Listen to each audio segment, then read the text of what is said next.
Hello and welcome to the stream. Let's see here, the Thursday, January 5th stream. Welcome to 2023. This stream is going to be a little bit different than usual. Just kind of doing an update on life. Um, I realized that I'm streaming for music, and I got another stream coming up that I'm very excited about, which I can't talk about. So that's exciting. But this stream tonight is just going to be sort of a life stream. Um, I thought about maybe playing a game or something, but I figured I'd just listen to some music and just sort of chat and just be real. Um, yeah. How is everything with you? Leave a comment in the section below, whether on Twitch or YouTube. Yeah, so I'll post this to YouTube when I'm done, and I'll probably do a stream like this more often. Um, Not all the time, but just when there's like a lot of stuff to talk about. And actually, I'm thinking about doing some videos soon, like kind of like a tips, tricks, and things that I've learned over the years. Mostly stuff to do with gardening, permaculture, and vegan vegetarianism slash eco environmentalism type stuff. I found a way to save a heck ton of soap, which is like super easy. Um, yeah, just other videos. Maybe I'm probably going to do a music video at some point, as well as I might make like a visualizations video, just like compile a bunch of clips. And very excited as well on that note for Wake Up, Rise Up, Fly. Will be re-premiering in the springtime. As some of you know, we kind of got snowed out. And there is still a prize pack and free gummies to give away. So the prize pack's pretty sweet. I think it's like a $55 value pack. It's got smokables, some gummies, necklace. It's got a whole bunch of cool stuff in there. So I'm really excited to give that away. It was really kind of upsetting. For those that don't know, with my show, it was supposed to happen last month. I didn't have my snow tires on. I aimed to leave. I left 7 hours early I left 5 hours early for a 2 hour trip, and it took 7 hours. So it should have been an hour 45-minute drive, 2 hours tops, but it took 7 hours. So I showed up an hour late to the set, which was crap because I was supposed to show up. I was going to show up 3 hours early was the plan. Get everything set up, have a chat with people, maybe mess around with some new techniques, or I was going to show my friend Joey some things on the mixer, and just chat with people as they came in. I had other people set to perform, Steina Vale, Glenn Pierce, and Hobo Corner. Yeah, they were pretty upset that the show didn't go through right, and I was pretty upset too.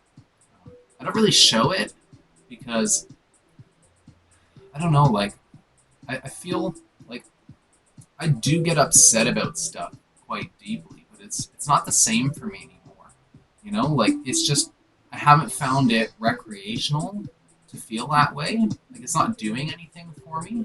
Like sure, it's super valid, Like people are weirded out sometimes. They even angry, I want to say, because I'm so casual about stuff. Like I don't care or something, but I do care. I'm not willing to be upset about it. And I feel like it's kind of always been an issue for me, but more so now that I've been trying to seek out stability in my emotions. But people want you to be upset, like they think you don't care otherwise. So I've learned how to ham it up a little because I ham it down. Like even years ago when I went to see a therapist, it's always like the day where you see the therapist where you seem totally normal, and you're like, oh no, but I'm actually struggling every other day, and I've got a barrier up right now to hide my emotions because of how insecure I am about it, right? So you go to therapy and people don't believe that you're suffering because you're so good at covering your emotions, eh? People call it masking, I guess is the new term. So I'm very good at masking. So if you see, if you're frustrated about something like that event, and you're wondering why I'm not upset, that's why. I am upset. I'm just masking because I don't know. I don't need to bring any more energy or any more focus to that. Besides all the energy and focus I just brought. Um,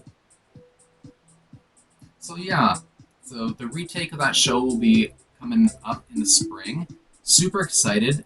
It's it's going to be going on 3 years now that this show has been in the works.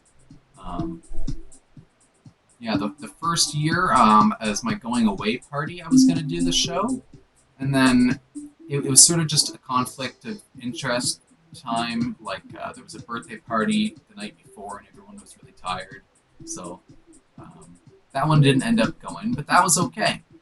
I was upset about it at the time, but I figured out like I just get to put more work into this, and I'm glad that I did because the level that I'm at between now and last year is just insane, an insane difference.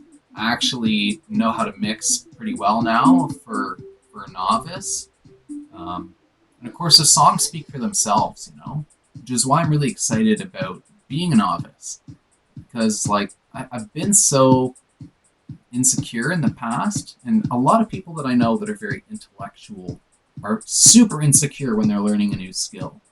And it's like the enlightened saying about happiness, like nothing will make you happy. You have to figure out how to be happy and choose to be happy now at this moment, right? So I'm happy being a novice and having compiled music, and I'm very sensitive about music, so I find all the best music that I can in my own style, of course. Like I'm not going to have the best of everything because there's other stuff that people like that they think is the best, and that's sweet. um, but I look for the stuff that I feel is the best, and that makes it super easy if I want to DJ because I'm relying on the tracks that are already tuned and perfect and beautiful. So that's really exciting because I can just throw something down like this and it already sounds good, and then throw some lyrics in there, and all of a sudden it's awesome. Um, DOCD was super exciting, super exciting. I'm so glad I went. So many good people there. I don't even know how to describe the experience, so I won't even try. Um, Absolutely, you must go to the Department of Civilian Dance. Um, if you're an enlightened person, if you love electronic music, um, yeah, you need to go.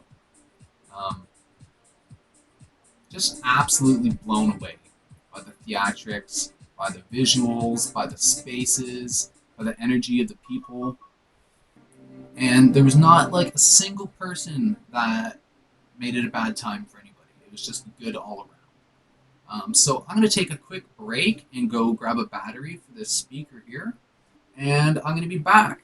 I'm going to be having a few drinks here. I got some different purple ones to try, and I'm gonna rate which one I like the best. I don't drink often. Um, Smoking has normally been the thing for me with cannabis, but I'm quitting smoking. Um, but I'm happy to say I've gotten a greater hold on that habit or that addiction, and it's almost something I can do casually now, and can smoke the one day and not the other day, and I don't really care or notice, which is big for me. So it's exciting. Psychedelics are really helpful with that. And yeah, I'm gonna go get that battery. I'll be right back. Get some snacks.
just going to bring up Twitch on my phone just so I can see who's in the chat room, who's hanging out, and hopefully do a sound check. Yeah, if my sound is good, let me know in the chat. If it needs to be turned up a bit, let me know as well.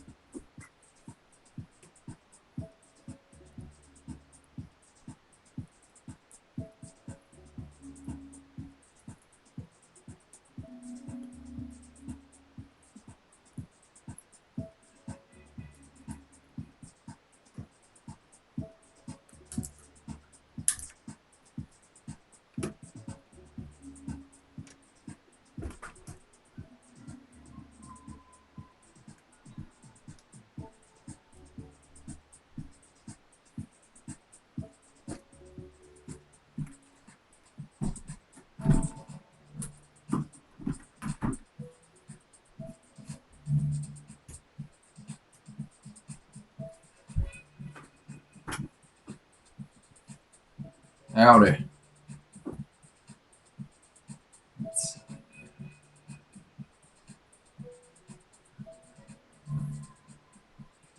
All right, hopefully you can hear me. You like my hat? All right, let's see what else I have to talk about. And how have you been doing? Let me know in the chat. How's 2023 treating you so far? Is it good? Is it bad? Is it somewhere in the middle? For me, it's somewhere in the middle. I'm feeling pretty good. So this is, I guess we'll start with the flood update. So this is the third time now, last night, that we have flooded in the last week. So it's the sixth flood that we've had since we moved in here. The house was purchased in January and we moved in March. So we're downstairs with our in-laws, and that has been something, but we've made it work, and we've been saving a lot of money on rent. But now we got to uproot and move to a hotel for a bit, because the flooding's happened so many times now, and some of the times it's gone a while before anyone noticed because it happens in the middle of the night. The power goes out, or the sump pump stops working for some reason. Anyway, so there's been water coming up in all the walls, or all the rooms along the back wall, and it was like over an inch at a few times. So the water's just invaded under all the floorboards. It's in the back wall, which 3 different rooms share, and the sump pump heater room is been totally flooded a lot of times.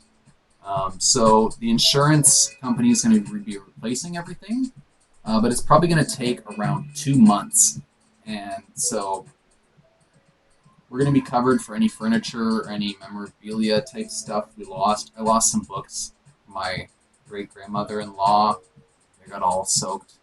I'm not super attached to them or anything. It's just it's something, we kept a lot of her stuff because we didn't want it to get thrown out. But now it's ruined, so I don't know. It was going to be thrown out anyway, so I'm not super sad about it, but it's still kind of sad. So yeah, anything that can be replaced is going to be paid for by the insurance, which is super awesome. And they're going to pay for all new flooring and all new walls to be put in after everything's ripped out. But we just can't be here. So we're going to be living at the hotel for a while, and I'm going to set up and do my streams in there. So yeah, this is just kind of an update in case anyone's curious what's going on or why things are a little bit different. Definitely going to be coming back this week on hopefully Saturday, but if not Saturday, then the next one. Or sometime in the middle of the week like this is. And going to be doing new music every week. Last week I did Conch-ious vibes. So, I don't know, I'll pick a playlist.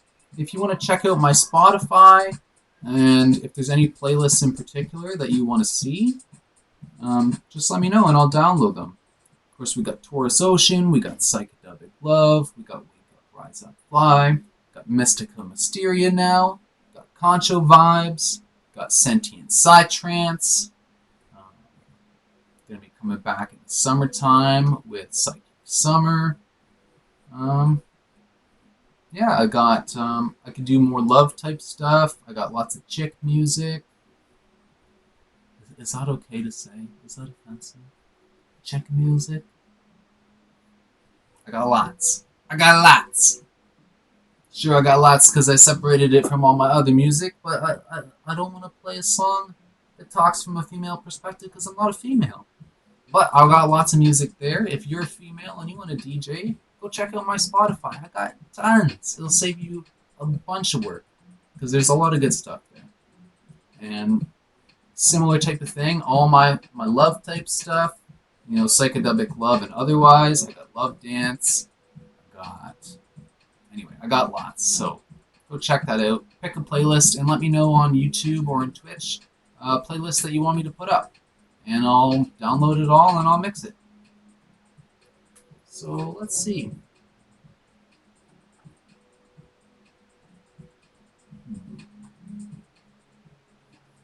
Yeah, so maybe another thing that I'll talk about, and let me crack one of these open.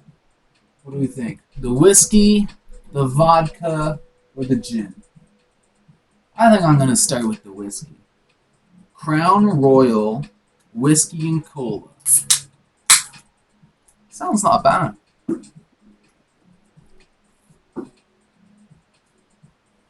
Not bad.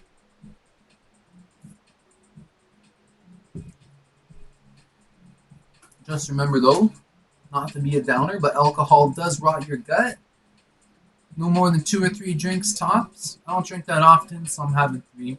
And because they're all purple. So I got some other ones. I figure I'm going to be doing all this moving. I can splurge for a couple beers. Something to do while we're working around the clock to get all stuff packed up and moved over. We just got our storage locker today, so that's something. Yeah, so my other interests and stuff. So I don't know, it's been an interesting journey over the years. So back when I was a kid, I imagine a lot of people share this sentiment. I was just obsessed with video games. And I was obsessed and depressed.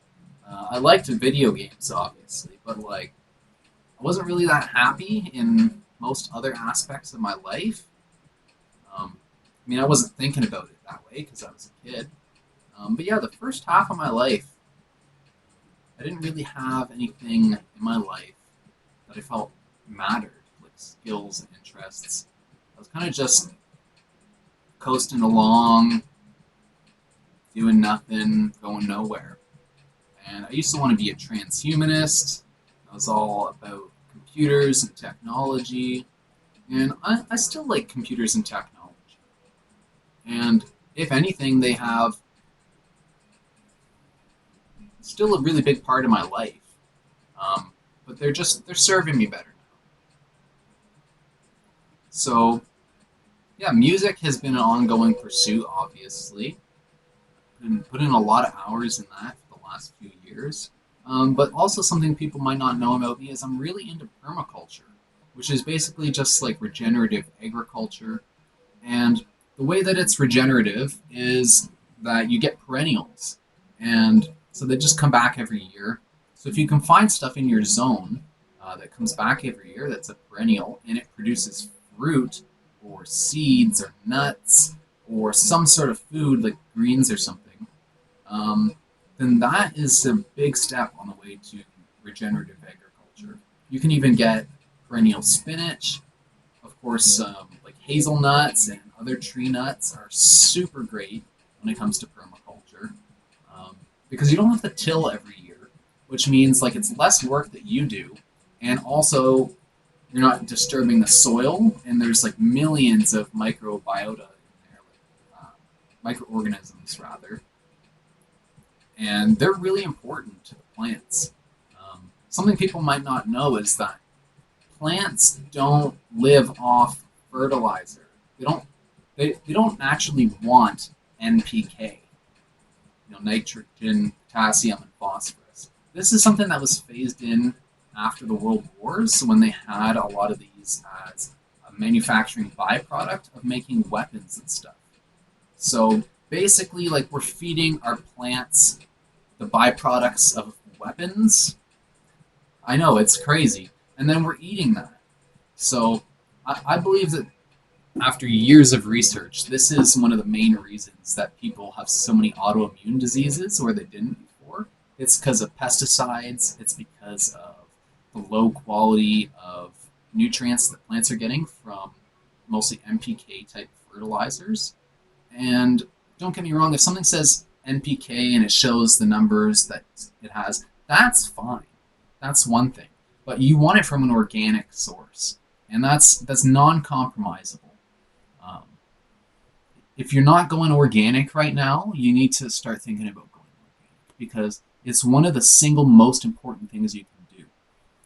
See, a few years ago, I did this thing where I thought, like, I have no clue where I'm going in life.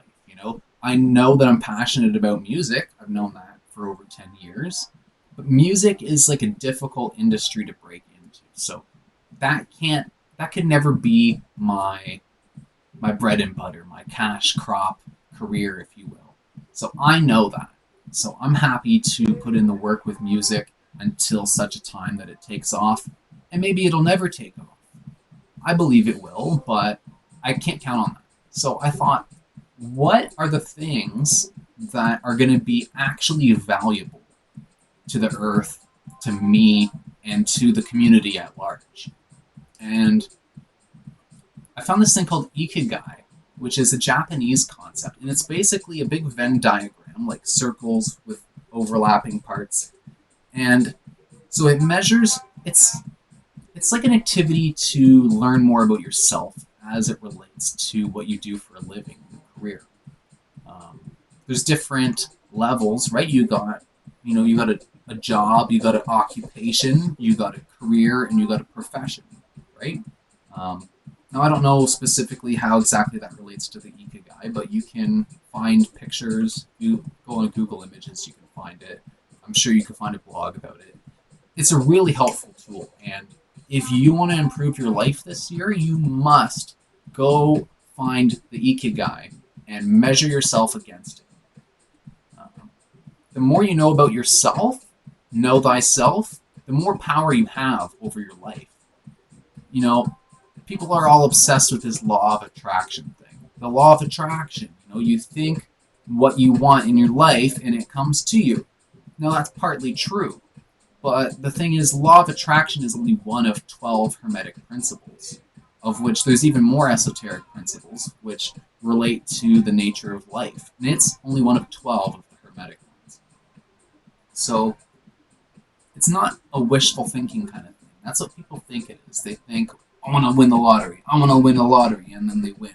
But that's not how it works.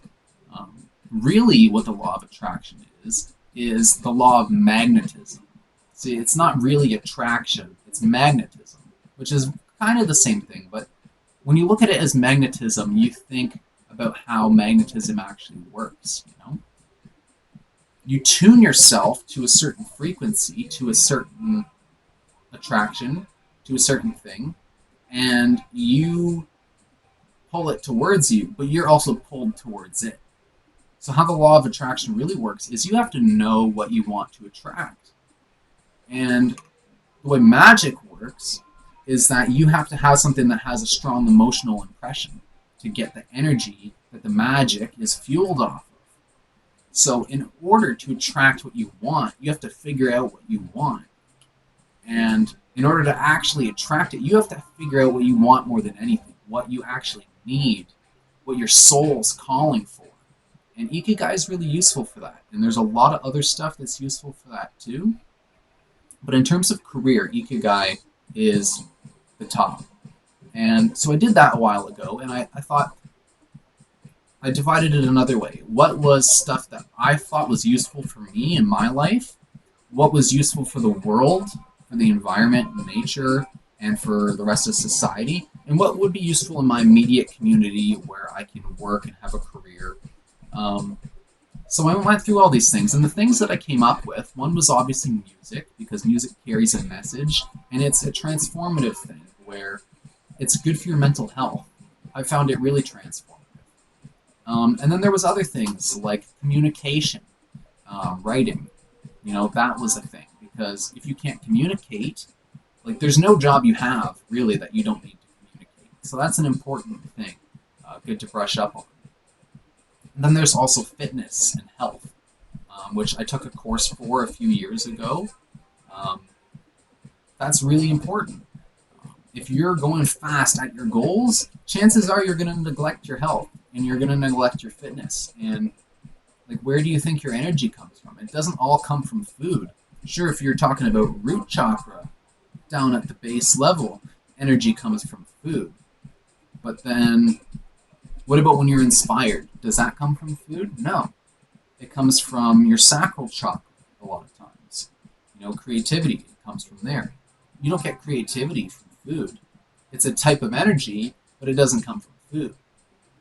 So then there's like productive energy. Productive energy doesn't come from food either. You could eat your heart out and you could be, totally stuffed. You're not productive. So where does productive energy come from? It comes from the muscles. And the muscles are the key to getting past the heart chakra and the throat chakra to the third eye and the crown chakra. And the key to balancing a lot of things. Like, what you see athletes and stuff, they get an injury and then they become super depressed. Why? Is it because they can't play their sport or whatever? No. That's a part of it. But the reason they become depressed is because after a few days, after a week, after 2 weeks, depression starts setting in because you're not getting that physical stimulation. And that can be a lot easier to pick up for an athlete. But if you haven't ever had a stimulated life physically, like if you were like me and all you did was play video games as a kid and, study and go to class, not that I studied before college, you're not going to notice this, that you're tired, you're depressed because you're not fit, you're not active. So that was super important. And then one of the biggest ones, of course, I've already mentioned is food. Where do we get our food from? What's in our food? How is our food related to the earth? So for me, that was, for any person, food is super important. And it's one of those things that it's almost more important than anything else because you need it to survive. It's the one thing that you really need if you take everything else away. It's the biggest influencer of toxicity in your health in terms of pesticides, fungicides, herbicides, and fertilizers. Super big influencer. And as much as it can do negative, it can do even more for you positively. If you're getting the right nutrients, your brain can work overclocked and your body can heal itself. It's super important. You need to be signing up for an organic CSA. That, after my studies, is the biggest thing you can do in food if you're not going to grow your own garden. And even if you are, sign up for an organic CSA. Might seem like a lot of money to invest, but I heard people saying that they spent $3,500 a year on food, and they switched to an organic CSA, and they spent around $700. And you could even end up spending less than that. And I've heard people tell me, like, they can't use the amount of food they get in a week. It's so much food. And, you're saving on the gas and the infrastructure. Your food's getting to you way quicker, which means it's fresher. 50% of the nutrients in food are depreciated by the time it hits 1 or 2 weeks. So that's massive. Sign up for an organic CSA this spring. Please do it. I'm going to do it. I've been, learning a lot about this type of stuff for a while, and it's time to make the push. It's a new year, and there's something different about this year, don't you think? So yeah, and I won't go into every single thing that I decided was important in any scenario, any world. But the one other thing that I've really been focused on trying to build up so that I can deliver as a service is life coaching. And if you've ever heard of coaching, you know about fitness coaching or health coaching, even sleep coaching or confidence coaching. So life coaching is like a bit of all of those and none of them with the spiritual element.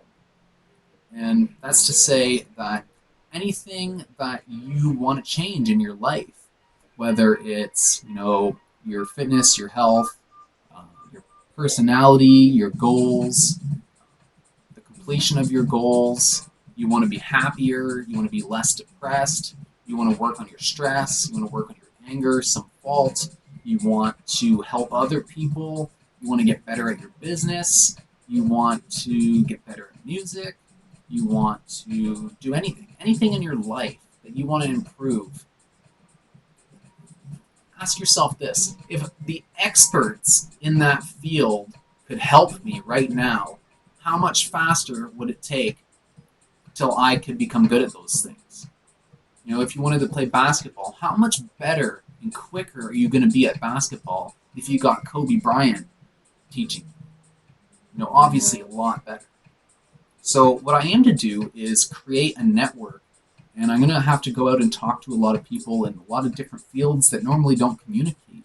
The health coaches, the fitness coaches, yoga instructors, all different kinds of people. I'm going to create a network of these people. And as a life coach, I can direct you through this network to whatever you need at the time. And I can help you with the stuff that they're not qualified to do. Like your at-home life, your whatever spirituality means to you, your emotions, your thoughts, discipline, willpower, self-influence. I can help with that sort of stuff.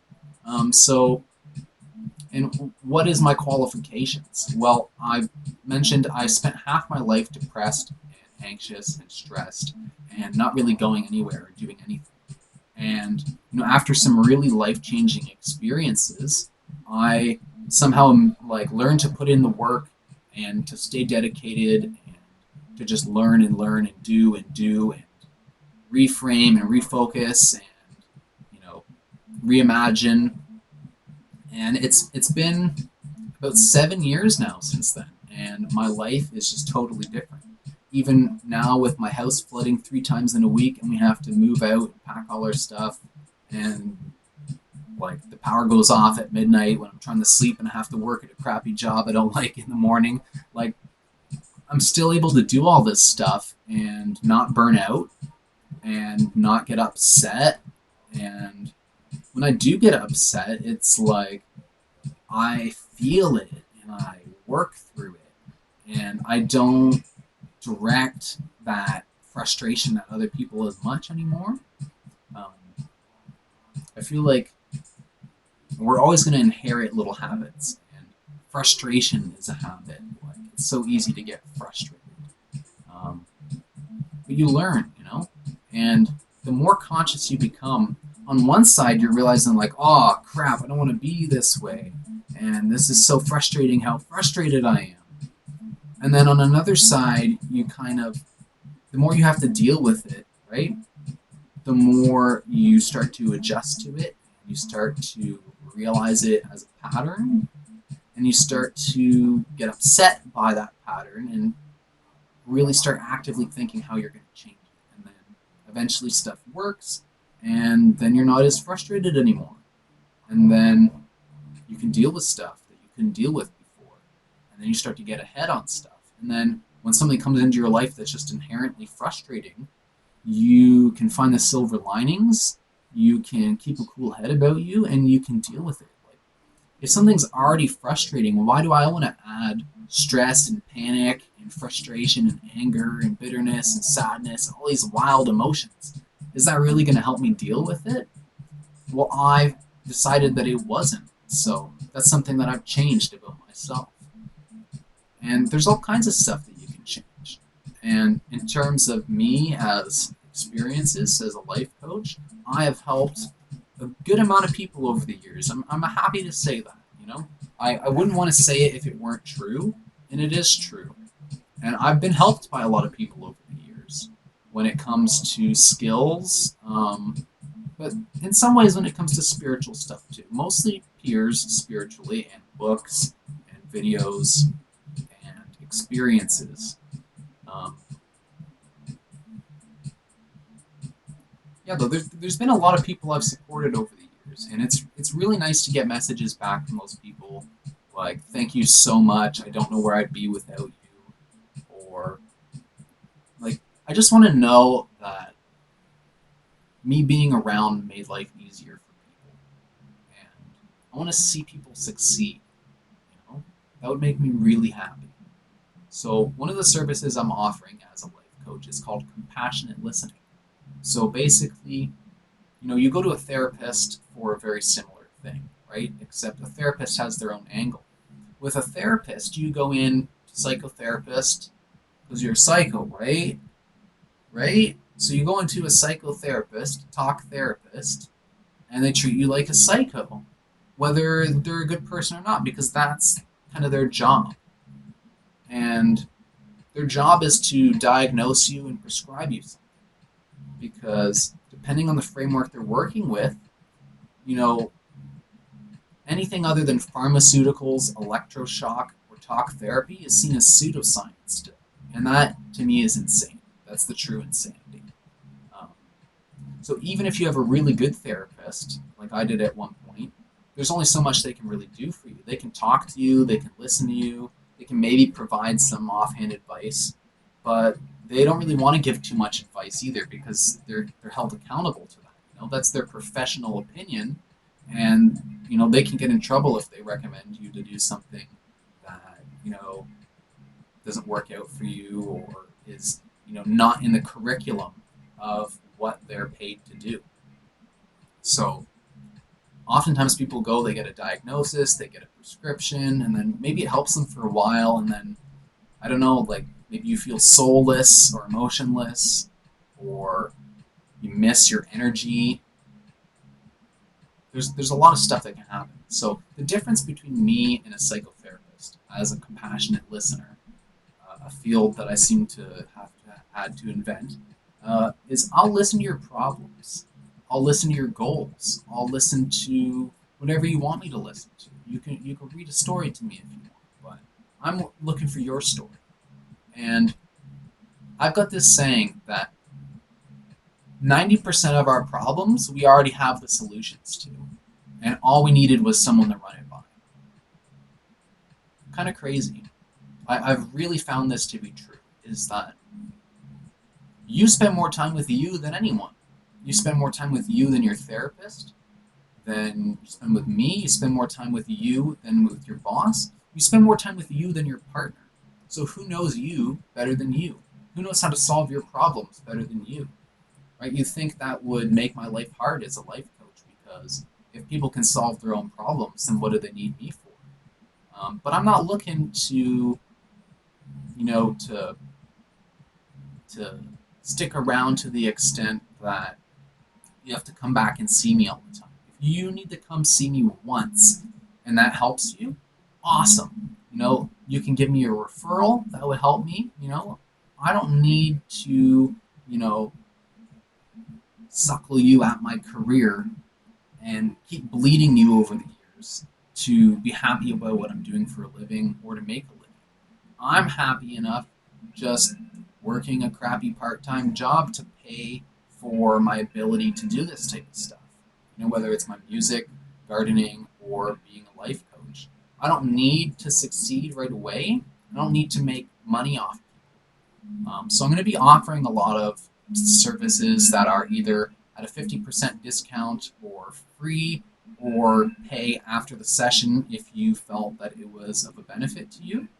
And that's just sort of like a flexible way for me starting out trying to get new clients, as well as people maybe getting a life coach for the first time, or doing compassionate listening or speaking, being compassionate listened to for the first time, and you don't know if it's for you, or if you don't know if I'm going to be a good match for you. Just send me a message, because I'm here to hear your story, and I'm a very compassionate listener. I'm an empath, so I can understand how you feel. Um, I've got a wide range of interests and knowledge, so I can understand what you're talking about. I've learned a lot about psychology and relationships over the years. I'm also going to be offering a service called mediation, or professional mediation, which will kind of be, I'll be an in-between for your people that can't express themselves very easily, that are bad communicators. I can be an in-between with you and your therapist, your doctor, your parents, your teacher, and I will take both sides and take them to the center where we can have a conversation where it's not one person overpowering the other, where you can get your thoughts and feelings across and the other person can get their thoughts and feelings across. I'm also going to be offering a service called personal advocacy, which is very similar, except I'm just expressing your thoughts, feelings, and needs and not necessarily taking the other person's into consideration as much. This is more for like your doctor, sometimes your parents, if they know how to communicate and you don't. More often that's a mediator sort of thing. But professional advocacy, I can work with charities, I can work with people that have been abused by the legal system or the healthcare system. Once again, just send me a message. We can have a chat. It's free to talk via text, and we'll just figure out what's going to work best for you. So that's some services I'm really excited to offer. Also, obviously, the life coaching, especially when it comes to self-realization. I really want to help people this year figure out who they are, figure out what they want to be doing, and take steps to get there every single day until the point where at 2024 they can look back and say, holy crap, the amount of transformation in my life, Conch, is just amazing. I can't believe how my life is right now. I'm so excited. That's what I want to hear from you in 2024. So I'm really excited to help people with that. No idea how I'm going to get my first clients, but I've learned so many new things now with music, with gardening, with fitness and health, with outdoor adventure. I've learned so many new things now. I'm not afraid to be in the dark, have no clue what I'm doing as a business, and figure it out. So we're going to get some clients, laying that intention right now. Power of attraction. I know what I want. I want clients. I want to help people. So that is eventually going to happen, and it's super exciting. Yeah, really excited about that. So that's pretty much all the things that I'm interested in right now. The main three: gardening, music, and life coaching. So I got 3 careers on the go. Where'd that come from? I had nothing before. You'd think I'd feel overwhelmed, but I don't really do that much other than that.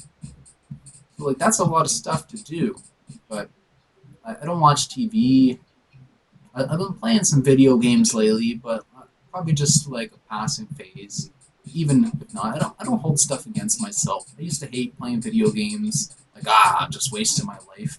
Now I can enjoy them, and I can just relax for a while and do nothing, or just play for an hour or two a day or something. And then most of the time, though, it's the point where I get bored and then I just start doing something else again, and that's just part of my phase cycle now.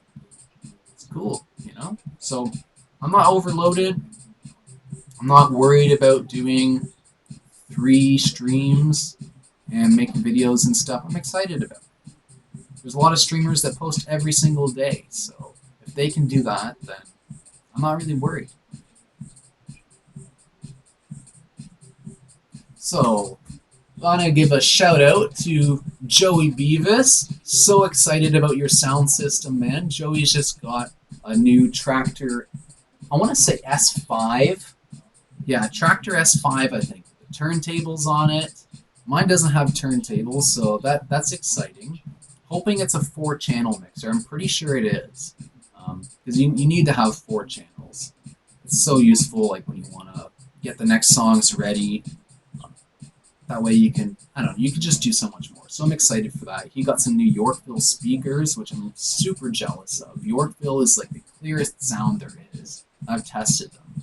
So nice. And not super expensive, too, because it's Canadian. If you go to Long and McQuaid, they're a supplier. You can get them cheaper there. So really excited for that setup. Other friends get in a musical setup, whether they're doing production or DJing. Yeah, so shout out to Joey Beavis. Shout out also to his friend Dave.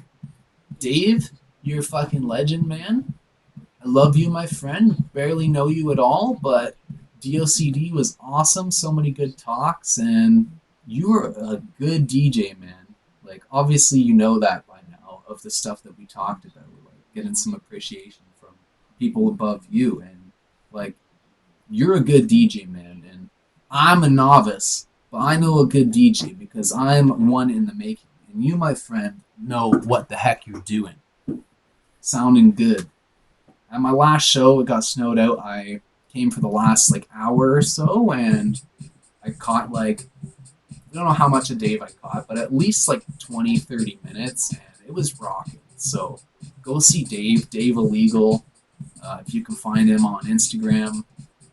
Yeah, Dave knows what's up. I'm super excited about what you were talking about, Dave, at DOCD about speakers. Very exciting. Yeah, so let me just check if there's any comments or anything.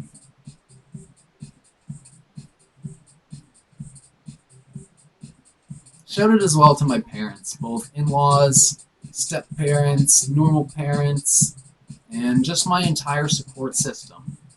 It's definitely been a trialist few weeks, and just been a trialist few years. So, you know, there's I see so many people online talking about suicide and stuff, and there's just such a difference that it makes when you have a support system. I've never been one to think that way, like suicide, but it's a thing. It's a real thing. And I don't blame people at all. Like, as happy as I am with life, and as much as I'm learning to tune in to the good things and to orient myself better in life, I do not blame people at all. This world can be nuts sometimes. And when you've had a support system for as long as I have, and it's grown stronger over the years, you realize in a way how much love it takes to be given to you before an acceptance and uncompromising support that it takes to really eke out a living for yourself where you can say, like, I will learn to be happy, and I probably wouldn't be here if it weren't for all of you. So to my parents and friends and people that I run into, like Sean Nepal at DOCD, that just like cheer up your life. Thank you, and I hope that I can be that to somebody else that maybe doesn't have a family or friends, and but they've got the time and they want to work on their life. I hope I can be that to you. I'll be your one man support system if that's what it takes, and I'll even help you build a support system and come to terms with friends or family, or even find new friends. And I had a business idea a while back, and it was meeting people through your interests and activities and your alignments. Whether that be a sport or a recreational activity or something intellectual that you're interested in or spiritual or what have you. So that's a thing that could very well happen too. I actually have some flyers around that I did up, some concept flyers, and I got a lot of positive feedback. I had an idea for a community center, which would be like the hub of the life coaching. Like it's all just coming together. It'd be a hub for the life coaching, the events and activities, meeting people. Like once COVID is kind of not a thing anymore, I think it'll be a lot more viable. I don't know, circa 2025 or something. So that's something really cool that could happen too. You could have a garden in the backyard, like community center. That's gonna be lit. Um, yeah, so shout out also to all the people doing organic gardening who've signed up for an organic CSA. You're changing the world. You don't realize it, but you don't vote with ballots, you vote with bills. And that's true right across the board for everything, especially because we're in a capitalistic system. Literally, money is your voting ballot. What you buy determines what's going to exist in the future. So if you buy crap, the future is going to be full of crap. But if you're smart and you figure out who you are and you invest in yourself and you invest in your health and your well-being and your happiness, then you're going to have a world in which that stuff is more available. So shout out to the people that are invested in themselves, invested in the world that they want to see. Let's see. What else do we have to talk about? Oh yes, merch. So I've got plans to come up with some merch, whether that be T-shirts. Something I've found that people really seem to be fanatical about is rave pins. Like, you know what? If you know what I mean, you know what I mean. So shirts, rave pins, stickers. My partner Kay is a really, really talented artist. She's still, in a way, a novice like me, but she's been doing digital art for years, and now she's been doing painting as well for a few years. And she's really talented, especially digitally. I'm really excited to have her render some pins. I'm going to be making up some business cards for my coaching business and for my music. And I don't know, I want to make some sort of commemorative thing, sort of like my poster back here, this one here. I want to make some commemorative type of stuff that has a little bit of flair from me, but it's also not so specific that you wouldn't want to put it up in your room. Something with a really cool image. If you have any ideas, let me know. I'd be super psyched to help create that. And if you have something that you want to promote, let me know about it. We should be supporting each other. You know,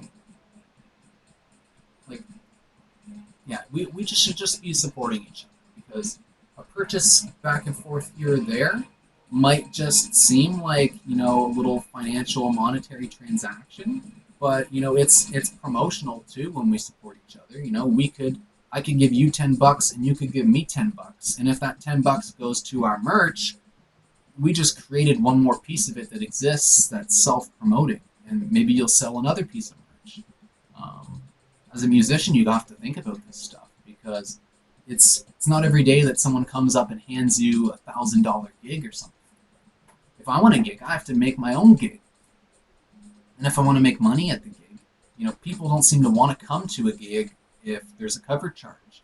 If they're not fanatical about the artist, they want to come in for free, and I understand that, and I'm willing to do that.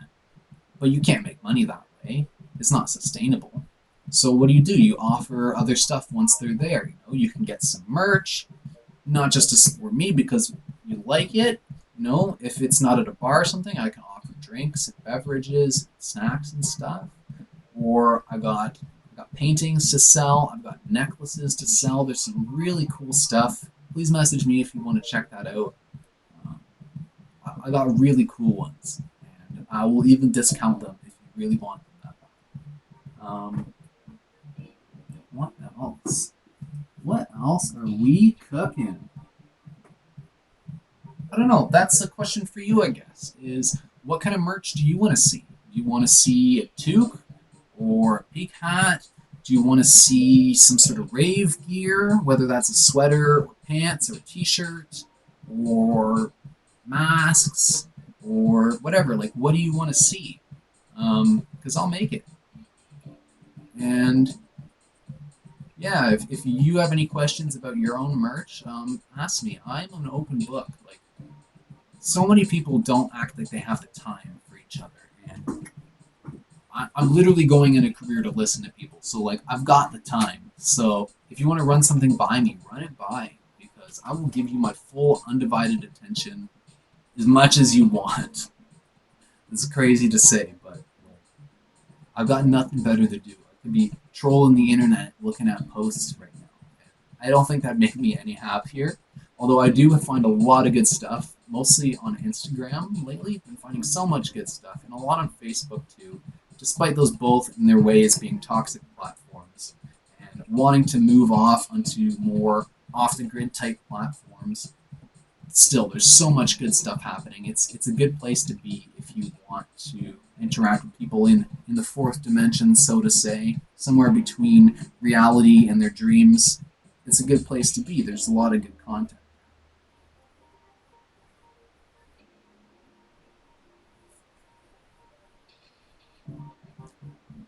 So the whiskey's pretty good. Crown Royal and Cola. My beers review. I probably should mix all these, but what do you think? Should I try them all? Is that opulent? Let's give it a try. We've got vodka grape sour. I like these kind of ones. I'm pretty much just going to sit here and chat. I've got some stuff written down that I wanted to talk about. I've addressed most of it. Um, After that, I'm just chatting. Just here. Oh, I like that. Black Fly Vodka Sour Grape. They're all 7%, these beverages. This one's definitely, I prefer it over the Crown Royal.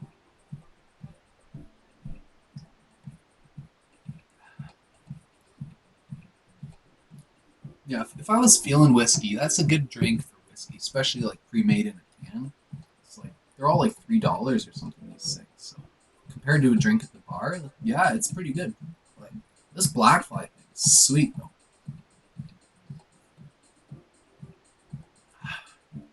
It's like sour grape pop.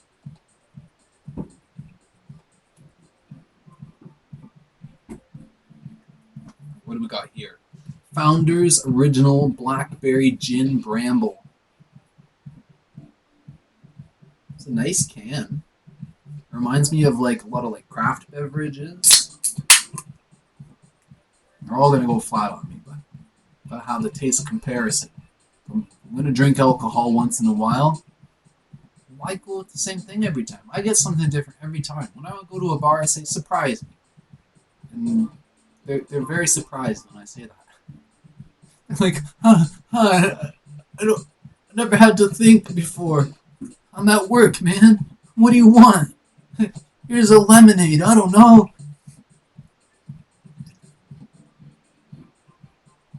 Oh, that's good too. Yeah, it's a very blackberry vibe. Like, I'm getting vibes like camping. Like, I would drink this while I'm camping.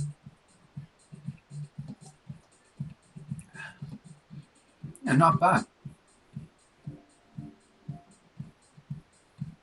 So overall, I'm gonna say definitely the Crown Royal, although it was pretty good, I would come in at the bottom. Then this Gin Bramble thing, Founders Original, that'd be in second place. And the Black Fly, definitely number one for me. For me, anyway.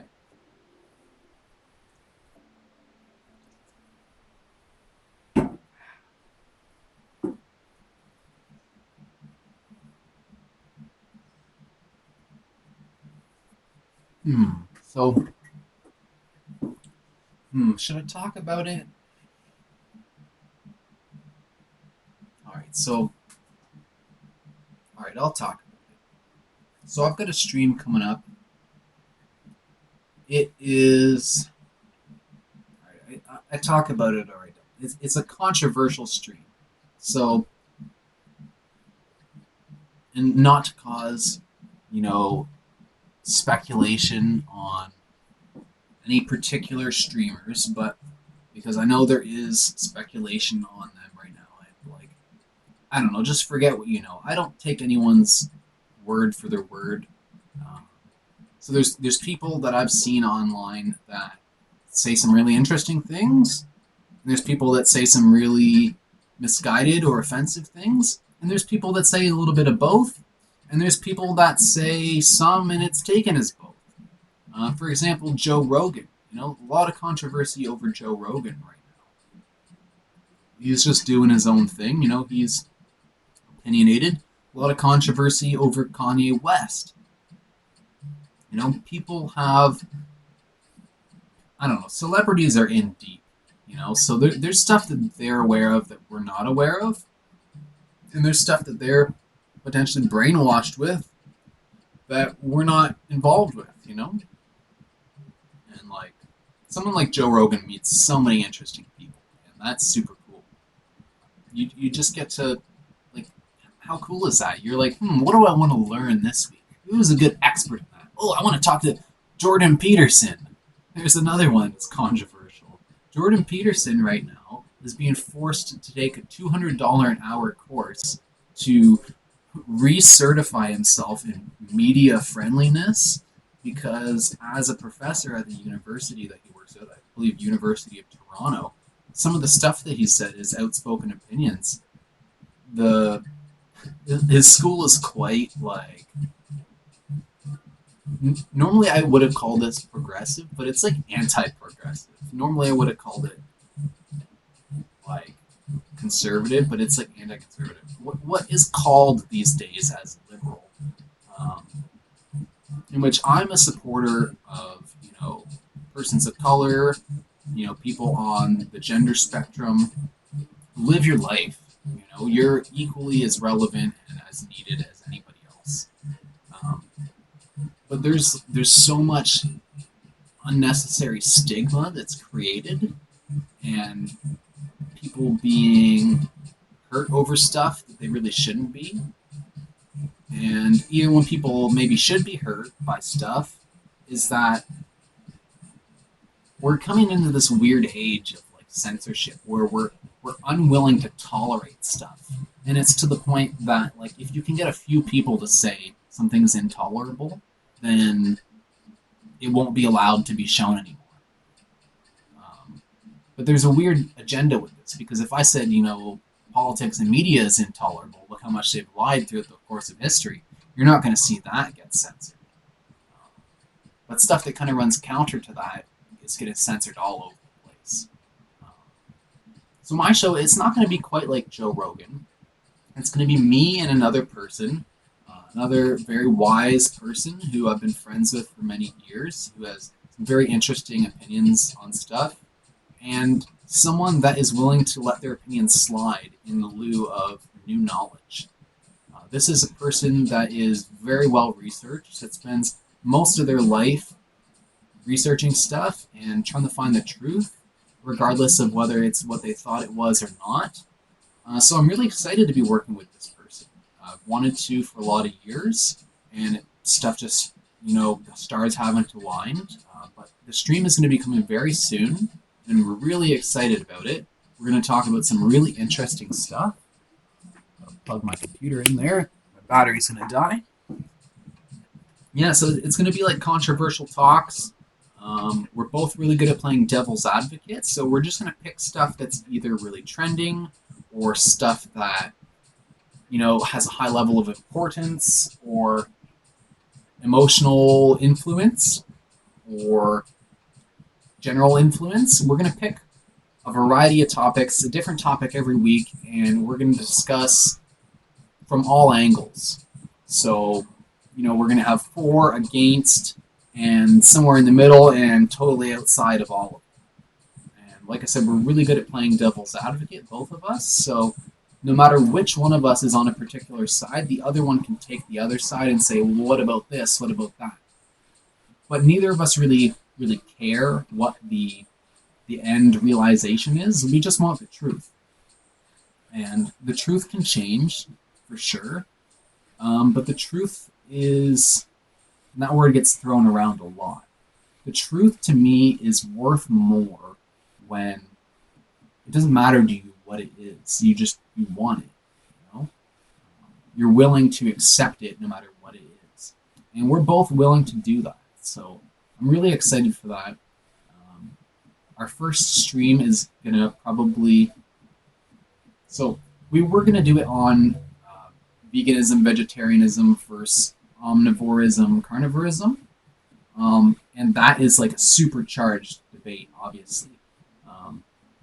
Kind of the seed of all this is we've been talking about all these different things for years. And we're in the middle of a conversation and we're like, holy shit, like, people need to hear this. And like, you think you're deluded or whatever because, we all have such low self-worth. Like, do people really want to hear this? But I think people really do. And I'm really excited to discuss some of these topics. And I'm excited for what we're going to learn. And it's also an opportunity for, I don't have to repeat these conversations 1,000 times, because, if you're a vegetarian, for just instance, people will ask you, like, how long have you been a vegetarian? Like, what about your protein? What about this? What about that? Why this? Why that? How do you feel about this? And I have to answer this like over and over and over and over and over and over. And it's one of those things that seems to make people so uncomfortable that they like need to know how you feel because they want to know if you're judging them or what. long story short, I'm not judging.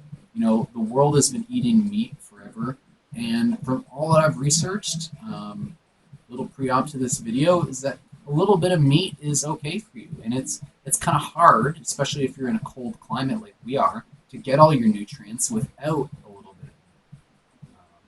You still can do it, but you're eating more processed foods, which we're finding out pretty bad for you as well. But there's also very real ways that you can be a vegetarian or be a vegan, and the permaculture works into this too. You can build a greenhouse to alter what zone you're in. You can grow warmer type perennial plants as well as annuals, and you can get stuff that's imported. Obviously, the faster it gets to your table, the better. But yeah, that's just one topic. Other topics and stuff like popular news. Um, COVID is something that we talk about, and we can see that from both sides, and that's incredibly valuable because media, and social media is the new media. It's social media accounts. There's many of them are owned by the media that we're fleeing from, because now they're on social media. So our opinions are more charged than ever, and people are being divided. It's a very divisive culture right now in North America and other places as well. Um, yeah, there's a lot of division, divide and conquer. They want us all pitted against each other, and I can say that confidently, not knowing that I'm not a conspiracy theorist, because there's no theory involved. There's obviously a conspiracy in the media to pit people against each other, and to have certain people come on top over others. You can see it with the war on terror. You can see it with the war on crime. You can see it with the war on drugs. You can see it with the war on free speech. You can see it with the war on COVID. You can see it with the war on cancer. You can see it with the war on food. You can see it with planned obsolescence. You can see it with, government being a left and right wing. Like, you need two wings to fly a bird. If two sides of our government are constantly clashing, and if you look at the U.S., they have slander battles to see who's going to be the next president. Who can bad talk the other person more, and we're picking between two basically psychopaths almost every time. Sometimes they're not well-known psychopaths, but you don't. It's not really a democracy. You've got an electoral college that chooses the candidates, so you don't really have a choice who's going to be running unless you're Donald Trump and you've got a shit ton of money to boost your career with, which is just preposterous, right? He's not a politician, but we're in a capitalist system. He might as well be for all intents and purposes, right? We're so brainwashed into thinking materialism is, that's our spirituality in North America. Is our official spirituality is materialism. So why wouldn't Donald Trump be president? Because he's got money, and he's a person of influence. I think that Donald Trump is a bad person, personally, just from stuff that I've seen him do. And I don't tend to listen too much about what's said about people, but I listen to what people say and what people do. And I don't think he's a good person, but does it make sense for him to be the president of a capitalist country? Yeah, I guess. Makes sense to me. Should it happen? No. But it makes sense. I get it. Just another event in history. So yeah, we're going to talk about all kinds of stuff, and I'm really excited for it. The reason I was maybe a little not wanting to talk about it so much is because it's going to be an anonymous podcast. So if you've seen this video, you kind of know who I am, and you'll know who I am in the podcast. We're going to use voice changers and stuff so that it's more anonymous. We're going to be wearing masks. Really excited for that. I ordered my mask already. It's going to be pretty cool. I might have to do a paper mache thing on the inside to make it stay the way I want it, because it's like a rubber one. But I looked hours and hours, and this was the one.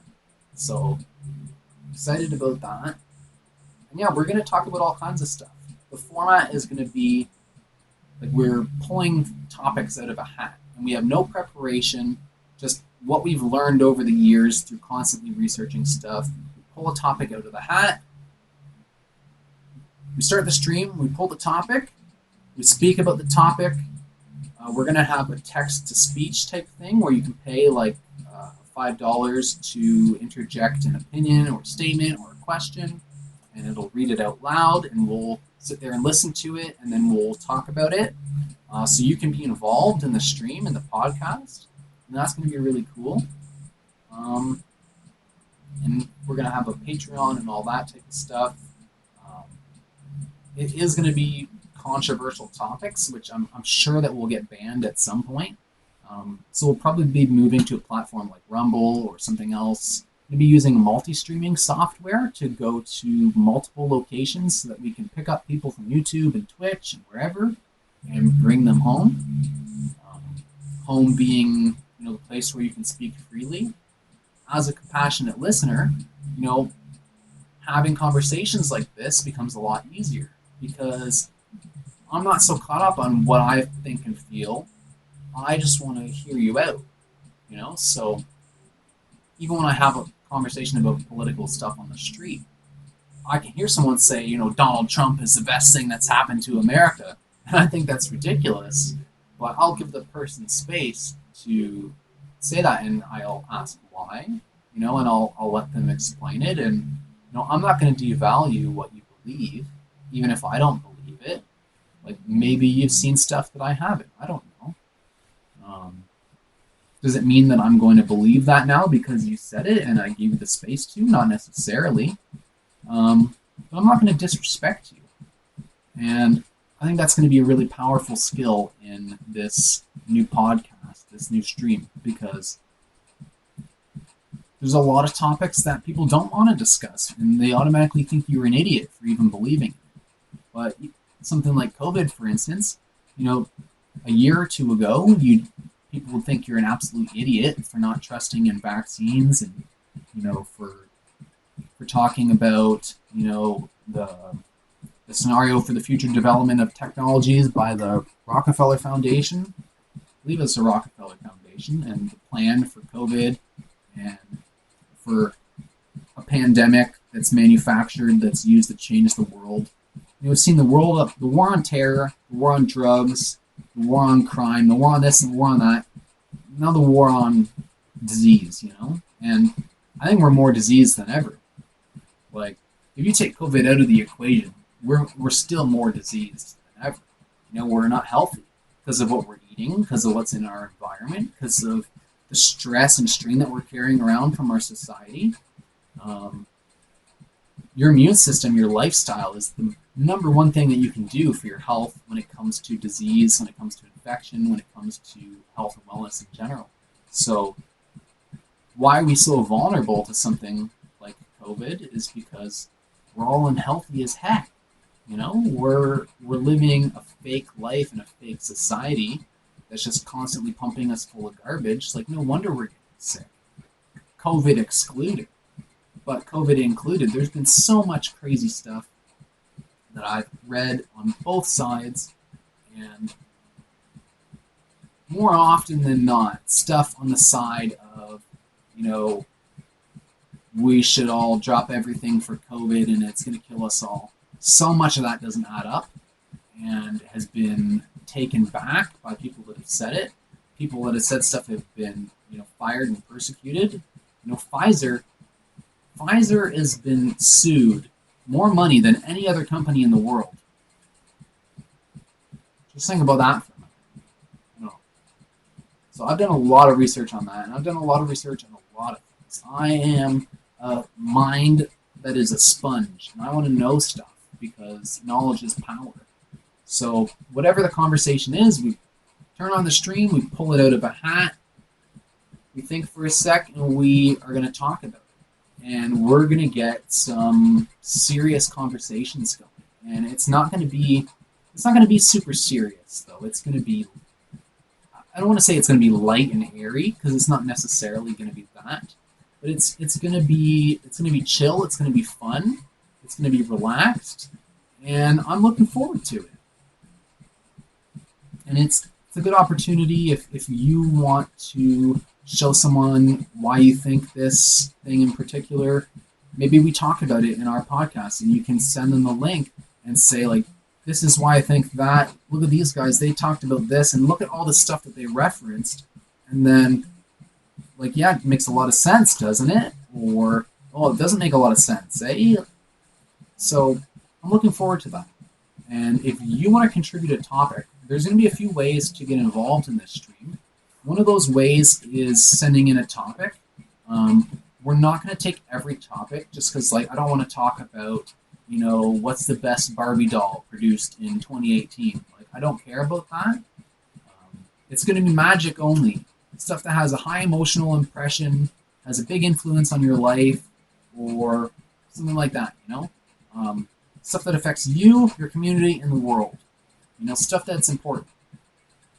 Whether that's breaking news type stuff, or it's a long buried category that people have mostly forgotten, or it's something kind of in the middle that's really important but that people just aren't talking about, or something that people are talking about but you're not getting, like, both the sides that it's being told from are inauthentic, or they're not representing how other people feel.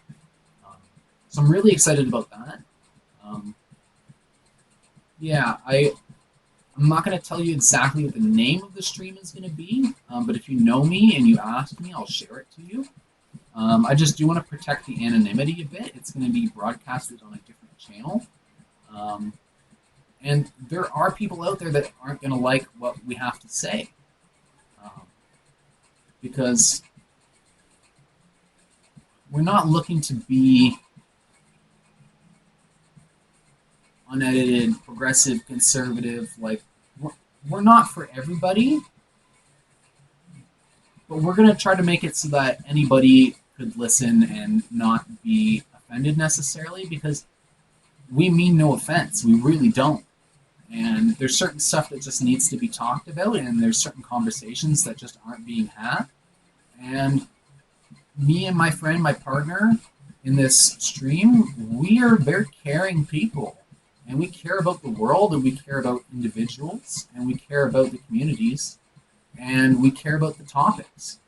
And we're going to try to discuss this stuff as non-biased as possible. And we're both capable of that because we're hounds for the truth, and we don't really care if we're right or wrong about something. I'd rather be wrong and learn something than be right and learn nothing. That's big.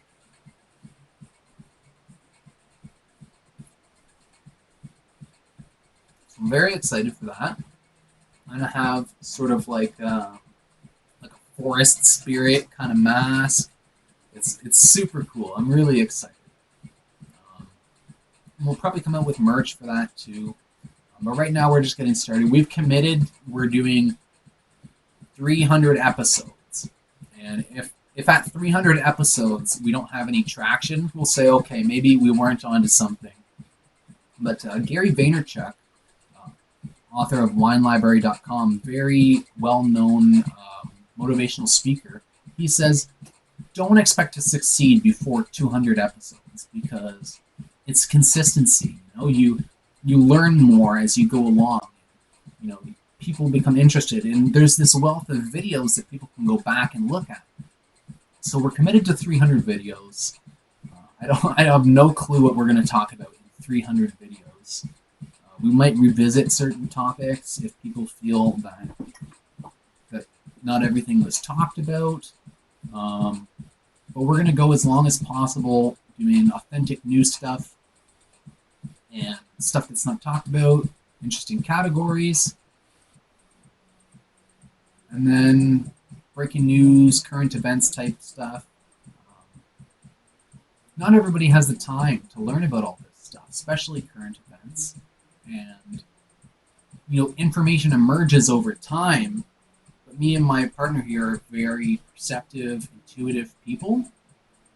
So we're kind of ahead of the trend in a lot of ways where we can see a small amount of information, we can tell what seems like it doesn't add up, and then we can search for information to confirm or deny that on both sides and figure out very quickly, more than most people, which is why we're ahead of trend, what's really going on, or what we're unsure whether it's going on in a particular way that it's coming across in the media. And we can get to the root of things before, because the media can have a big effect on people. It can have a massive effect. And by the media happens, people are taken control of by it, and then they act, and then by the time they figure out that maybe it wasn't how it seemed, they've already acted and it's irrelevant now, and it's on to the next thing, and they're fooled again, and then they act on it, and then they're fooled again, and then they act on it. So just like meditation, the more of a barrier we can put between new information emerging, behaviors changing, and the effect and the output, the more of a barrier we can put between that. And the quicker we can get into some of those talks. I won't call them debates, because a debate implies that we're vying for one side or the other. They're talks, controversial talks. And the more of that we can do for current events, then I think the more people that are watching that are going to be, unstymied by what's said in the media. It's my personal belief, because I've been on both sides of this for many years, is that I've been a total hound where I do nothing but research controversial stuff. And I've been on the other side where I'm like, I have to live my life, I have to maintain my health and my happiness. I can't do any of this. Don't even talk to me about something controversial. Don't even talk to me about something on the news. So I've been both of those characters at different times. And part of my capriciousness is that I'm not always behaving the same. And what I've learned is that if you're going to talk about something important, have one really important, really well-explored conversation, and then you don't have to talk about it again. And if you're going to have to talk about something that's controversial, that might be stressful, have that conversation in a way that's relaxed, that's fun, and that you're not taking it so seriously. And I don't know how I've learned to do this, to not take stuff so seriously and not to be bothered so much by stuff. But it's one of those things you can pick up on. Like, if I'm not upset when talking about COVID, why would I make you upset talking about COVID? COVID is a touchy subject. It's something that people, it's like, don't talk about politics, religion, money, or COVID, or you get into big fights. But if you're listening to me talk and, let's say my partner is saying, this is all the stuff about COVID being a hoax. And I'm saying, well, what about this, though? And what about that? I don't know if that information really is credible, or, people are definitely sick out there. Is it the flu, or is this really more serious than the flu? I'm one of those people that's kind of on the fence. I don't want to believe that I know. That's stupid to me. Why would I want to believe that I know? That's how you lie to yourself. You know something that's not true, and I don't want to do that. COVID very well could be a big problem. Why would the world be so hung up on it if it wasn't? Of course, it's scary for people to believe that it's a global conspiracy, like against the people or something, or it's a power play by pharmaceutical companies, which people are putting less faith in. That's scary. I don't want to believe that. But if it's the truth, then I'm willing to entertain it. If it seems like it might be the truth. But I'm also willing to entertain that, our world is very out of sorts. We're a very unbalanced system. Is it possible that in an unhealthy system, a disease could come and run rampant? I think so. I think it's possible. Like I mentioned, we're so toxified and unhealthy as a society that, I don't know, any disease could come and wreak havoc if you think about it. But is that what's happening, or is it a conspiracy? I can't tell you. But I put in tons of research, probably over 100 hours of research into that topic alone. And I still can't tell you for certain, because I'm not going to lie to you and say that I know, because nobody knows. But I've done a lot of research, and my partner's done a lot of research, and we can play both angles to the point where it's actually unbiased, unlike anything that you're going to see on the news, even on a political talk show. And you're going to find out what we've learned. and we're going to do it in a relaxed way where you can think about this stuff that you don't want to think about, and at the end of it be better off, or you can go back to your normal life and you can stop thinking about it. Is that you can behave somewhere in the middle where you're both appeasing people but not totally taken control of by stuff, and you can just get back to your life, and you can have one really interesting session where you listen to all these different views and you can say, okay, that's good. Okay, I don't need to think about that anymore. And when we finish our conversation, we won't have to think about it anymore until new information presents itself to the point that it's worth revisiting. So very excited about that.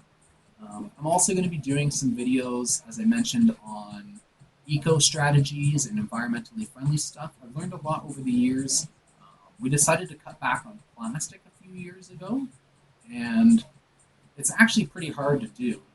There's some stuff, though, like if you're buying organic broccoli or something, it's not generally going to come in plastic. So you're kind of killing two birds with one stone there. But there's other stuff too, like soap. We switched from liquid soap to bar soap. And one of my tips and tricks is that if you put a sponge, like a big wide sponge you get from the dollar store, underneath where you store your bar soaps, they don't get all waterlogged. And like when you're washing your hands with a waterlogged soap, like 90% of it's just going down the drain and it doesn't even lather and it's like wasted. So when you put your soap on a sponge in the bathroom, it actually absorbs most of that moisture and then it dries out over time. And then like I've had a bar soap in the bathroom right now, it's lasted like a year. It's not even half done. And like I wash my hands every day, multiple times a day. I got two soaps there, granted, but I mostly just use the one because the other one's like a scenty, fancy one that I don't want to use as much. And they're lasting forever. And like nothing wrong with them. Like I'm still getting like a good amount of soap on my hands.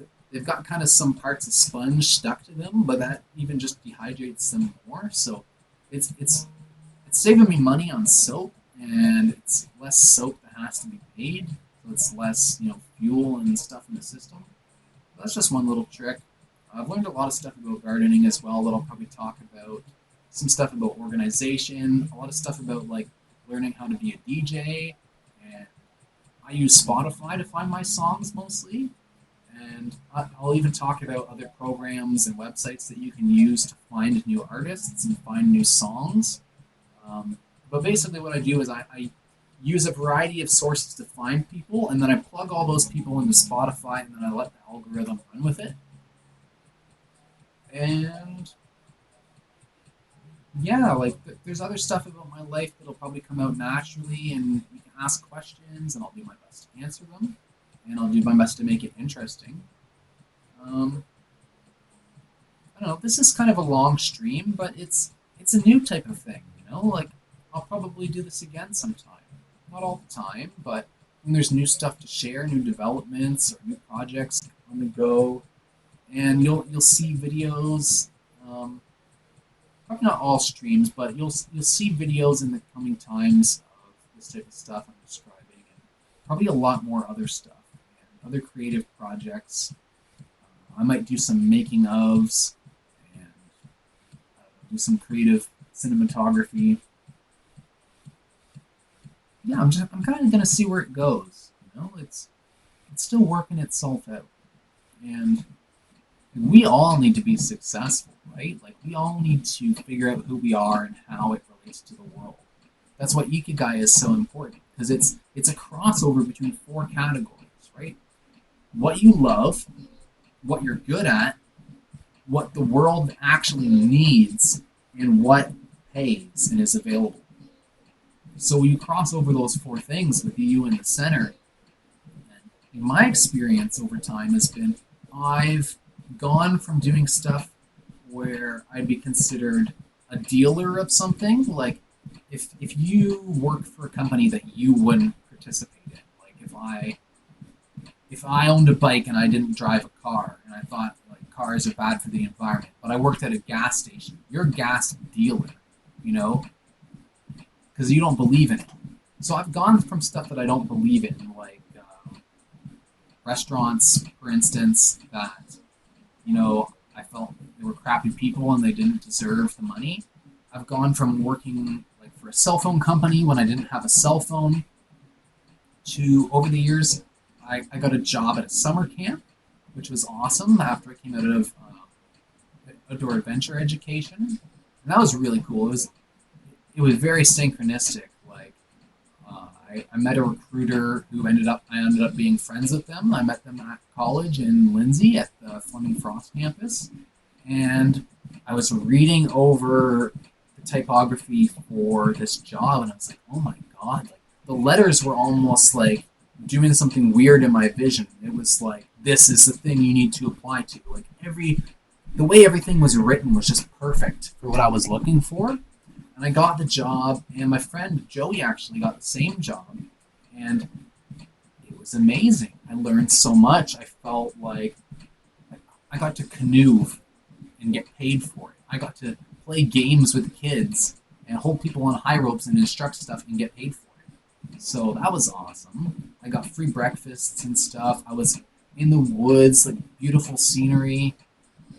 I got to go on hikes and get paid. I got to show people how to use like Nature ID and get paid.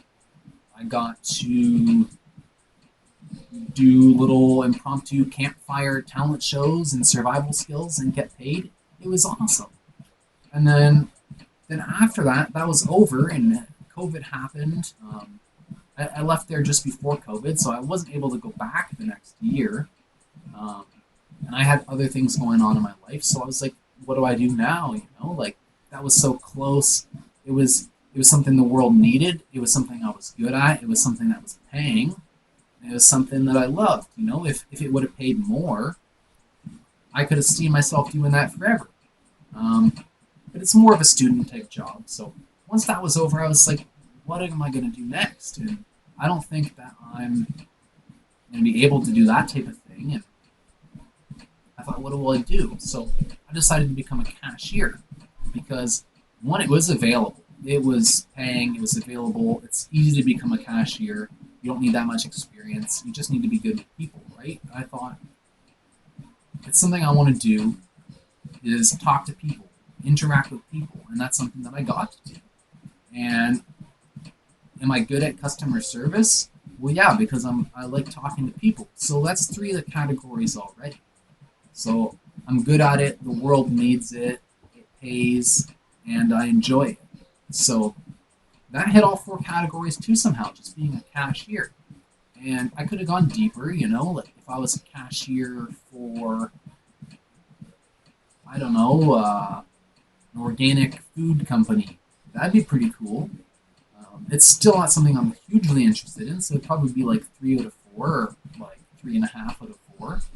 But for 2 years, being a cashier was awesome. I was a cashier at Michael's, like a art supply store. And it was good. I got to talk to people and chat with people and help brighten up their day and make sure they were getting the discounts they were entitled to. Like stuff can get expensive over there. Good quality stuff. But that worked out for me for a while. Then I came here to Napanee, and it was like, I don't know what the heck I'm doing here. By the time I got established, I wanted to take a break because I've been working at Michael's for 2 years, and I wanted to explore some different career options, stuff that's manifesting now. So I took a break, and about 2 months into the growing season, I'd been gardening and stuff, and I was like, I want to work at a garden center. So I thought about it, and I decided I want to work at a garden center. So normally they wouldn't be hiring, but I went and I looked around. I saw what's the garden centers around here. I heard one in Odessa, so I went to Odessa, took a 20-minute drive or so. I applied there, and they said, "Oh, we're closing next year." I said, "Oh, that sucks." I could have given up right there. But I said, "Oh no, I think there's a garden center just down the road from me. It's in a little small town, but like I don't know, maybe it's not totally irrelevant." Turns out it's an awesome garden center, probably the best one I've ever seen. It's called Selby Garden Center. It's right near Napanee. It's a 3-minute drive, so you can't beat that. And 2 months into the growing season, I went and I applied. They should, by all means, have all their staff by now, right? But a guy hurt his back 2 days before and had to quit. So sometimes things just line right up, and it's way easier to find a good job when you know what you're looking for. Like to just go and scroll at what's available, that sucks. Like that's how I got my job right now at making food. Is I just looked at what's available, and the good businesses don't advertise when they're offering a job. They hire internally through networking, or they don't try to hire at all because they think that people don't care enough for it to be worth their time. Or I don't know. They usually don't hire. The good businesses have people come into them. So if you want to get a good job that you care about, that you're good at, that pays, that's good for the world, figure that out first before you go looking for one. Because chances are, most times, most of the best jobs that I've got have been that way. I figured out what I wanted to do. I looked around at what existed, and then it turned out that stuff was available, and then I got the job. So this last year, I worked at the garden center, and I took care of hydrangeas, which is like this really water-heavy flower, really big blossoms on it. It's a really pretty flower, but I don't really care about it. So the job was like a few of my categories, but not all of them. But so then I talked to them. I said like, oh, this isn't really what I'm interested in. But what about this stuff over here on the other side of the garden center, food plants and perennials? And as it turns out, the guy that looks after that stuff looks after a bunch of other stuff too, and he barely even has the time to deal with it. So next year, when I'm done with this food job, I get to go back in the spring for good money and look after food plants and perennials that I'm passionate about. Like I got a greenhouse to build in the backyard. I already purchased 10 foot by 20 foot. I got a garden going back there, and I'm planting more perennial stuff, even some herbs and medicinal stuff. Eventually, I want to grow some psychedelic stuff and some nootropic, like brain nutrients. And so this year, I'm going to get to work with the food plants. So I could have just been like, I was a little bit frustrated. I had to deal with all the hydrangeas because there was over 1,000 of them, and they were like stacked like in rows of 8, where you had to go 4 watering on this side, and then you had to go around and water 4 on this side. It was crazy. There was over 500 of them left at the end of the season. But if it's plants that I care about, I was a bit frustrated with the hydrangeas, and I went and I talked to my boss. And I'm like, look, like I hate this plant. I hate it. It doesn't do anything for me. I'm not interested in it at all. But all this other stuff over here, I'm super interested in. I'm passionate about it enough that I'll learn about it at home, and I can tell the customers and the clients in many instances why I love these plants, why they should have these plants, and how to care for them. And that makes me a good salesman. I'm not a good hydrangea salesman because I don't care about hydrangeas. Am I a good salesman for nut trees? Am I a good salesman for berry bushes? Am I a good salesman for leafy greens and peppers and or stuff that's organic that you can grow in your own home? Yeah, yeah, I am, and I'm excited about it. So I'm even though I'm at a crappy job right now, and there's way worse jobs. Don't get me wrong, it's not so bad. Even though I'm not at an unideal job right now, I'm excited because in the spring I go back to that and with all the plants and you hear horses neighing, whinnying, or whatever they do in the distance. You find cool bugs and there's spiders and bees everywhere. More bees than spiders. Like at least like 6 different kind of like pollinating bee-like creatures. Haven't been bit once. Don't know anybody there that has. Always been cool with bees. Bees are our friends. We'd probably be dead without them. And I'm watering stuff all day, knocking them around basically, and they don't care. It's all your energy, right? If you're not stressed out, afraid of them, they're not going to sting you. Hurt them if they sting you, so they don't really. So I get to work with that, and that's exciting. And then I'm starting this career with the life coaching as well, with the background passion of my DJing. Like I'm set up. Like I've got no lack of stuff to do. Like if I get bored, it's because I'm bored of taking a break from all the stuff that I'm doing.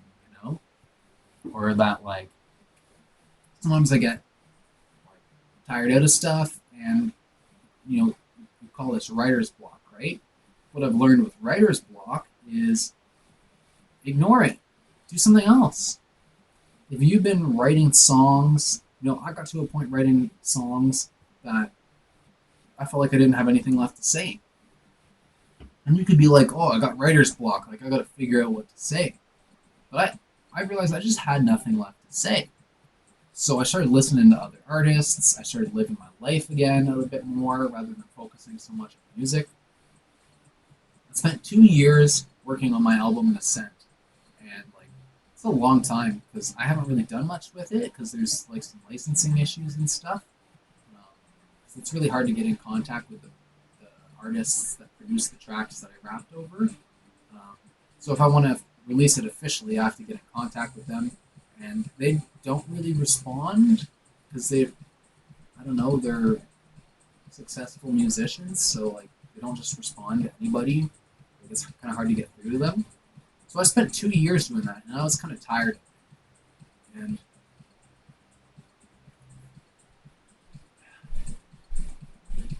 after that, I just didn't want to do music for a bit, so I didn't. I wasn't feeling inspired, so I went and did other stuff. I spent a lot of time outside. Went to a lot of nature areas that year after that. Just went to parks and nature areas, anywhere I could find on Google. I went there and I wrote down notes about how the area was, what kind of bugs there were, how much length there was in the trail, what kind of features there was there water, was there benches, was it good for this kind of event or that kind of event, picnics, or a group event or a class or just hanging out. And that was really fun. So yeah, like when I want to take a break from stuff, I just take a break, do something senseless for a while, or just do something different. And that seems to work out well for me.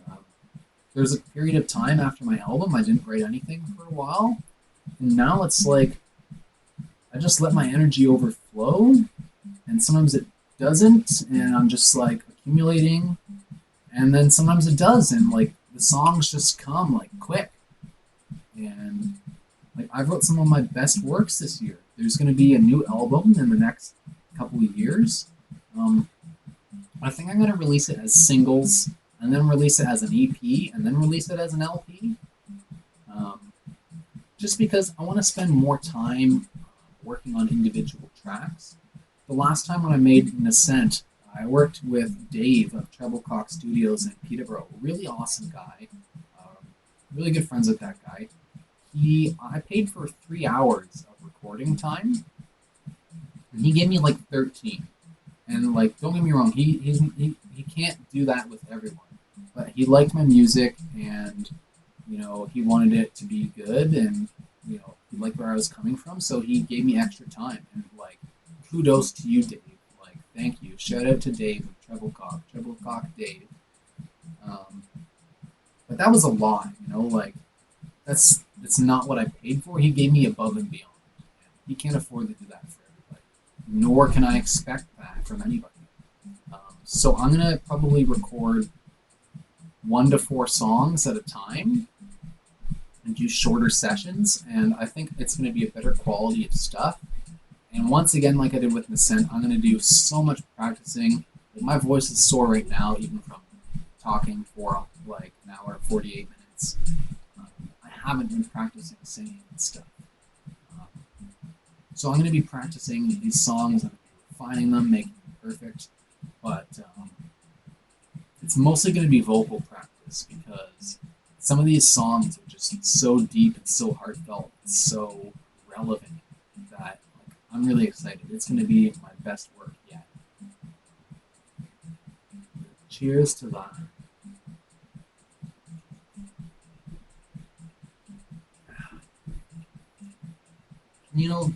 This is weird. You know, I haven't really done this before. Like, I've done some videos like this before on YouTube, but like that was a long time ago. It's like, and that was when I was like single or living by my own too. Like, so I didn't really have anything else to do. But I'm kind of in an intermediary period right now, especially with moving out, having to go to the hotel while stuff's fixed here. It's very much like the ending of a phase and the beginning of something new. It's like very Shiva vibes right now. Shiva boom is that my life is blowing up right now in good ways and bad ways, and that certain stuff is getting totally destroyed so that it can be remade. Like literally, our apartment is getting destroyed and then remade. My life in ways with the job I have right now and with new beginnings is getting destroyed and remade. And I finally feel like I have peace with that. But it's just weird to have this conversation because, you know, when you're with other people, you talk about stuff that they're interested in, or you can talk about stuff that you're interested in sometimes. But like, it's not really like this where I can just, put my heart and my mind out there and just say whatever and put it out there and then people can listen. Like, it's kind of deep, Like, I'm exploring this stuff with you so that, you guys can see where I'm at. If anyone's watching right now or maybe in years from now. But I'm exploring this stuff for myself too, It's part of my journey right now. And yeah, I'm excited about it. This is fun, you know? Got cool drinks. I got my new computer, which I'm very happy with. Intel Nuke. Or technically it's called a Nook, but I call it the Nuke because we dropped in bombs. Yeah, getting more comfortable. Yeah, I might do a stream sometime where I play a game or something. Or in the spring, summer, I'll probably do a stream where I go around and do updates on my garden. And I might do videos sometimes of like how I'm planting my garden or why I'm doing particular stuff, what I'm growing. And I'll probably do something about the flowchart or the spreadsheets I'm going to be using. Because the plants all like different stuff. They like different conditions. They have different growth times, different planting times. And the reason I say the biggest thing you can do for your health for the planet is sign up for an organic CSA is because that's the best that you can just do like immediately.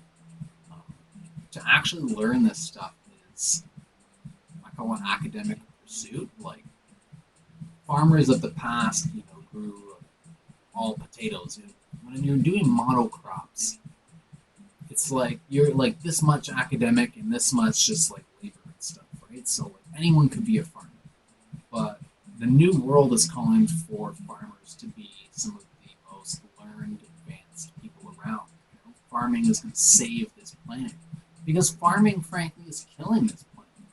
And something that's causing destruction is a big area for improvement. And farming, the way we get our food, the way we survive, the way we populate the earth, and sustain that, that is the most important thing when it comes to overpopulation, as they call it. If we were all living in a regenerative system where the plants that produced our food were producing carbon biomatter and they were keeping the soil integrity and they were giving, they were spillover instead of just like extraction, then 8, 9, 10 billion people would be fine because we'd be healing the planet, But the reason overpopulation is a thing, and we'll probably talk about this in one of our talks on my other podcast stream, is that the reason overpopulation is a thing is because at the base level, what we have to do to survive as a society, in terms of food, mostly, is killing the planet. Straight up. Frank as shit. It's killing the planet. The way we're living, the way in which they provide for our living is killing the planet. So what's the most powerful thing you can do for the planet's health and for your own health, the most powerful thing you can do is learn how to become a regenerative permaculture organic gardener. But the most powerful thing you can do right now is sign up for an organic CSA. So, like, that's awesome. Like, anyone that offers that, there's networks that you can find that'll show all the ones in your local area. Please do it. I'm gonna do it this spring. I might even do it before then. You kind of have to set some money aside. It's an investment, but it's an investment that'll save you over $2,000, and you'll be getting high quality food, full of nutrients, organic. It's going to come from locally. You'll be supporting local, and you can go to the farm even potentially and see how they do stuff. And you see if it's up to your standards, and if it's not, then you can choose another farm. You can't do that at the grocery store. So yeah, I'm going to be showing how people can start a little garden at their home. And if you're starting a garden at your home, you don't want to grow all the complex stuff. I heard someone say, you want to grow your nutrients and buy your calories. So like potatoes are full of calories. You need calories for your base level energy, but you need nutrients for intricate energies. And there's lots of organs in your body that'll shut down if you're not getting enough nutrients. Very common one is iodine deficiency. Iodine's used by every organ in your body, but if you're not eating fish or seaweed or that type of thing, or navy beans or liver, then you're probably not getting enough iodine. And when we start to have overlapping nutrient deficiencies, it really can screw you up because you'll get diagnosed for all kinds of health conditions that you don't even, it's not the problem. And then they'll prescribe you a drug. But if I have, per se, an iodine deficiency and I get a goiter, a big saggy neck, should I be prescribed a goiter drug? Is that really going to help me? It's going to chemically stop me from having a goiter. But if I had a goiter because I'm iodine deficient, then surely we want to skip that drug and just get some iodine, right? Diet and lifestyle change is so big. And another thing I'll talk about is I attended an online summit recently. It's like a lifestyle wellness summit. I don't remember what it was called at this minute, but it was like Lifestyle Prescription University. And it was like a 10-day summit, and there was 4 or 5 speakers every day. Some really good topics, a lot of stuff that I knew from years of research, but a lot of stuff that I didn't know, a lot of interesting stories, interesting perspectives, and it's just refreshing to see some of this stuff being said from professionals and masters in their fields, is that we need organic, we need nutritionally wholesome, we need activity, we need love in our life. Love is important to your health. That's crazy almost, it's crazy that it's crazy, but it's still crazy. And I learned a lot from that, and I really recommend summits because they're a good way to learn a lot about stuff. It's like reading a book written by 40 experts. And these summits cost $100 if you get in for the early bird, and you get lifetime access to look at them afterwards. I'm not sponsored by them or anything. I'm not sponsored by anybody. But I recommend that if there's something that interests you, that you spend $100 and do it. And when you get the lifetime access, especially at the discounted price, I felt there was a lot of pressure with certain free e-learning courses because they make you attend every lesson, or you're out, or it's on for 3 days and then it costs hundreds of dollars. Just pay the $100 if you're interested and do it at your own time, but don't underestimate tuning in live because it's like going to college at school, you're holding yourself accountable. I learned more in the weeks that I attended these summits than other times when I was just, caught up in life, and maybe I'll learn this stuff when it really starts affecting me. If my health's all messed up, I had a back problem that's ongoing. Do I need my back to get all messed up before I start learning about yoga and stretches and like involving that in my life, or can I just hold myself accountable by joining a group or something and just be proactive about it, you know? Like the main reason that we're so diseased in North America is because we have no proactive health care, no preventative health care. And what I learned in fitness and health promotion is don't undervalue health promotion. You know, there's disease prevention, and there's disease care, there's health care, but there's health promotion. And if you're promoting health, then you're not going to experience disease. And if you do, you're going to experience a significantly reduced amount of disease, and you're going to experience an amplified amount of health. Simple as that. So, probably going to bring this stream to an end. If you have any ideas for a video that you'd like to see, or if you have any questions for me, or if you want to sign up for a life coaching session or compassionate listening, if you want me to recommend a playlist on Spotify that I've curated, if you want to know more about plants, if you want to know more about my new controversial talk stream, basically if you want to know anything, if anything stuck out to this video, leave a comment when it gets posted on YouTube. And I'd really like to know, because part of it is I'm doing what I want to do, and part of it is I want to give back something to the community that is in need, that people are looking for. And I've seen 6, 8 people tuning into my streams, and that's exciting. For my DJ sessions, usually every Saturday. Like I mentioned, this Saturday, I'll have to see.